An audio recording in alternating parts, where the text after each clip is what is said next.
Jeff Shara is an acclaimed author of war novels. Shara received his inspiration for writing these novels from his father, who also wrote these same type of books. In fact, Shara's first book, The Gods and Generals, was a prequel to his father's work, Killer Angels. This book almost instantly became a New York Times bestseller. Shara writes in a very unbiased way because he does not actually fight in the wars, and therefore has to rely on a wide variety of research materials to write his books. Throughout Shara's widely recognized career, he has written books such as Gone for Soldiers, about the Civil War, Rise to Rebellion, about the Founding Fathers and the Revolutionary War, The Last Man, about the First World War, and very importantly, No Less Than Victory, the novel regarding World War II, which will be studied in this documentary.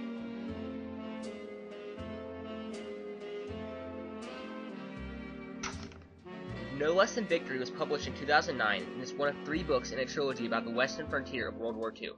It is accompanied by the novels Rising Tide and The Steel Wave. The novel tells the story of events beginning with the Battle of the Bulge and ending with the surrender of the Germans.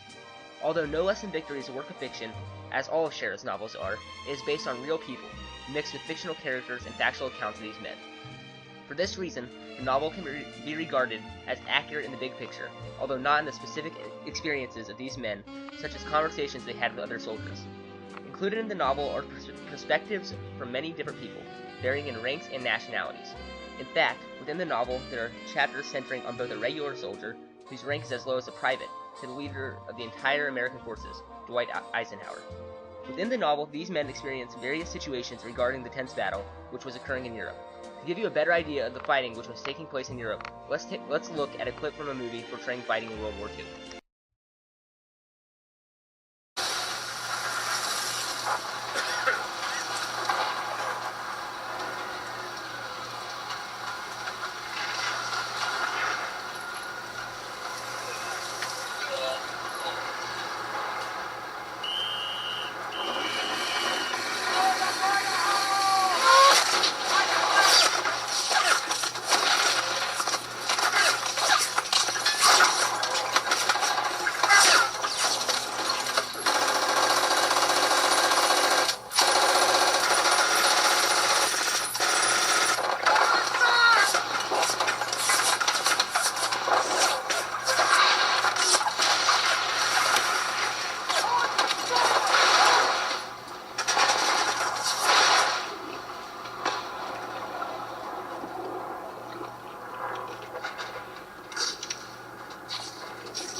The purpose of No Less Than Victory is to provide a historically accurate depiction of World War II, which is easily understood by Shara's intended audience, the general public, from the views of soldiers and officers, American and German. Because the novel is a work of fiction, it doesn't have a specific thesis, because Shara is not actually trying to prove anything. Instead, he is trying to describe something, which is why we'll regard the previous statement as the thesis of No Less Than Victory. Shara accomplishes this goal by organizing his book into 33 chapters, each of which focuses on one of Shara's 6 main characters. Most of the 33 chapters focus on Americans, which are Private Eddie Benson and the generals Dwight Eisenhower and George Patton. However, the chapters regarding the Germans, Albert Speer and Gerd von Rundstedt, are crucial to the story, although there are less of them. Each of the characters served a specific purpose to the story. Benson displayed what it was like to be an actual soldier in battle. He experienced cold, hunger, and the death of his comrades, while at the same time growing closer to one of his fellow soldiers, Mitchell, while he fought for his country. Eisenhower and Patton worked as a unit to display the pressures and difficulties of commanding the soldiers who were fighting the war. The characters Speer and von Rundstedt display one of Shera's themes of the story, that not all of the Nazi party agreed with the way Hitler was running the war in Nazi Germany. Even though these characters never openly rebelled against Hitler, they were always suspicious of his actions and his mental state while running the Nazi war effort. As you can see, each of these characters portrays a different aspect of World War II, which is vital to the story.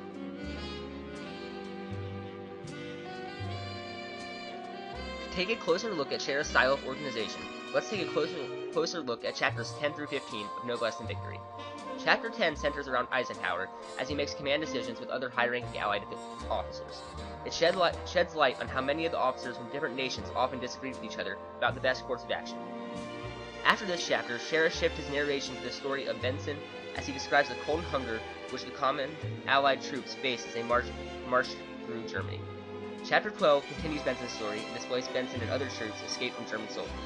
One of the highlights of this chapter is when Benson made a difficult decision to leave one of his fellow soldiers lying defenseless in a trench in order to escape himself. This is a decision which haunts him throughout the rest of the novel. Chapter 13 briefly displays the story of the German commander, von Rundstedt, as he analyzes the difficulty of disagreeing with Hitler's course of action, while not appearing as disloyal to the Nazi party. Chapter 14 returns to the story of Benson and his efforts to regroup with American forces after his unit is mostly killed. And lastly, Chapter 15 displays a different Allied commander, General Patton, and his relationship with General Eisenhower.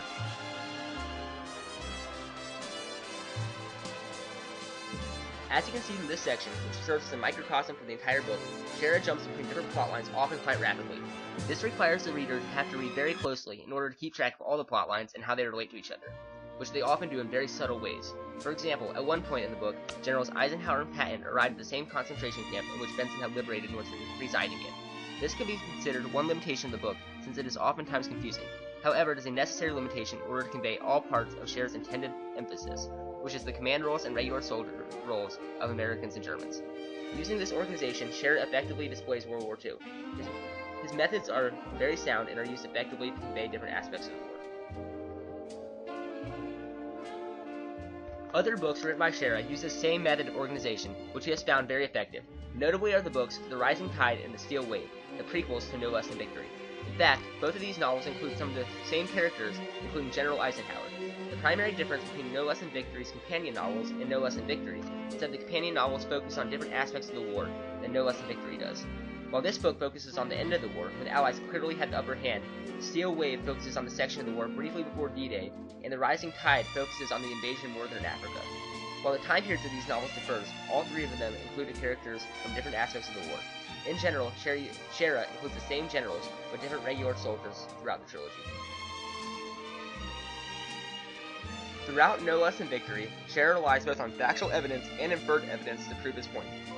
For example, Shera uses battles and people who he knew were in the war, which would be considered factual evidence. But he also used conversations between characters to prove his point, which he had to assume could have happened. Shera primarily uses the factual evidence to display the big picture of this stage in World War II. By portraying various battles and events, he provides a factual account and timeline of the events of the war. However, he used inferred evidence in order to display the feelings and specific troubles of the individual soldiers. While Shera did know that the soldiers experienced these troubles, he did not know exactly how they always dealt with their troubles in the heat of war. Although Shera did have to infer specifics about these characters, he did have first-person accounts which assisted this process. While Shera does not have a specific section for an MLA bibliography, he does have a list of first-person accounts which he used to make this book. Overall, Shera listed 22 American accounts, 4 British accounts, and 4 German accounts, which he used. This list is followed by another list of people who had donated research material for him to write the book. Also, Shera said in this section that this is only a partial list, meaning in reality he used even more first-person accounts to write this book. For this reason, it can be inferred that this book, although supplemented with Shera's own inferred evidence, is primarily based on fact. If a student had to research World War II, I would not recommend this book to him or her, purely because the book is a work of fiction. No Less Than Victory is a great book for entertainment and for providing a general image of the events of World War II. However, if one was researching World War II, it would be difficult for one to find the needed factual evidence to support a paper. Instead, I would recommend that the student use the primary source documents which Shera used to write the book to help supplement their own research paper. Overall, the response to No Less Than Victory has been extremely positive. On the Goodreads website, the book received 4.2 out of 5 stars, and on Barnes & Noble, it received 4 out of 5 stars. This type of response can be expected out of a Jeff Shera novel because the author has such experience portraying war in a very factual yet entertaining way. The only obvious limitation, which I have found in the book, was that one of the storylines, that of Sergeant Buckley, seems to have been cut off from the book. The very first chapter begins with Buckley parachuting into enemy territory after his plane is destroyed, but after that, no other chapter focuses on him for the rest of the book. The error, although frustrating, seems to be a publishing error, since the reviews online include reviews on Buckley. Overall, No Less Than Victory is an outstanding novel about World War II. It provides a great factual portrayal of the war, which is educational and entertaining to the reader. Jeff Shara deserves his recognition as an expert author of war novels.